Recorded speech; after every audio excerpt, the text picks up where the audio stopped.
একটা সময় ওষুধ কোম্পানির চাকরির পাশাপাশি ঢাকা থেকে কুমিল্লায় বিভিন্ন স্বাস্থ্য সামগ্রী এনে সাপ্লাই করতেন মানিক সাহা। স্বামীর এই প্রচেষ্টা দেখে পাশে দাঁড়ান স্ত্রী তনুজা সাহা।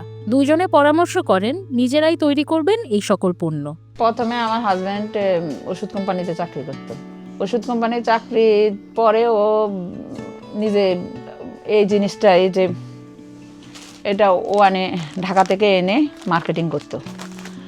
তখন ওনারা শিখেছে যে কিভাবে একজনের উদ্যোগের কারণে, তারপর নিজেরও আগ্রহ ছিল, আগ্রহর কারণে নিজেই তৈরি করতেছে। এগুলি সব ও নিজে মাথার থেকেই বের হয়েছে।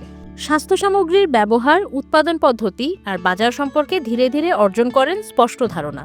মানিক সাহার ঔষধ কোম্পানিতে চাকরির পূর্ব অভিজ্ঞতার ওপর ভর করেই 2017-18 সালের দিকে স্বামী স্ত্রী মিলে ঘরেই শুরু করেন স্বাস্থ্য সামগ্রী তৈরির কাজ। আজকে 17-18 সাল থেকে শুরু হয়েছে। তখন আমি ঘরের থেকে শুরু করছি। আমি প্রথমে নিজে যে বাসায় থাকতাম, ওই বাসায় মেশিনে বাসার একটা দিদি ছিল, উনি মেশিন চালাইতো। আমি মেশিন থেকেই উনি আর আমি বানাই দিতাম, উনি চালাইতো। এই ঘরের থেকে শুরু হয়ে দোকান নেওয়া, দোকান থেকে আস্তে আস্তে আজকে এই পজিশনে আসা। নতুন পণ্য বাজারে পরিচিত করা সহজ ছিল না। ব্যবহারকারীদের অভ্যাস বদলাতে সময় লেগেছে। তবে পরিচিত বাজার আর নিজেদের অক্লান্ত চেষ্টায় ধীরে ধীরে সহজ হতে থাকে পথ চলা। বাজারে প্রচলিত পণ্যের চেয়ে আরও ভালো মান নিশ্চিত করাই হয়ে ওঠে তাদের প্রধান লক্ষ্য। তো গিয়ে মানুষকে দেখাইছে যে আমার কাছে এই আইটেমগুলি আছে, আপনাদের তো হাসপাতাল তো এইসব আইটেম ছাড়া চলে না, আপনাদের যদি লাগে আমাকে বলবেন, আমি এই মালগুলি দিতে পারবো। আস্তে আস্তে তখন হয়তো একটা প্রোডাক্ট নিত, 2টা প্রোডাক্ট নিত। আজকে ওদের যা লাগে হয়তো আমাদেরকে নক করে বা 4-5 দিন সময় দেয় যে এই মাল লাগবে দাদা একটু দিয়ে দেন, তখন ও দিয়ে দেয়। শুরুতে উৎপাদন ছিল সীমিত, কিন্তু চাহিদা বাড়ার সঙ্গে সঙ্গে বাড়তে থাকে উৎপাদনের পরিমাণও।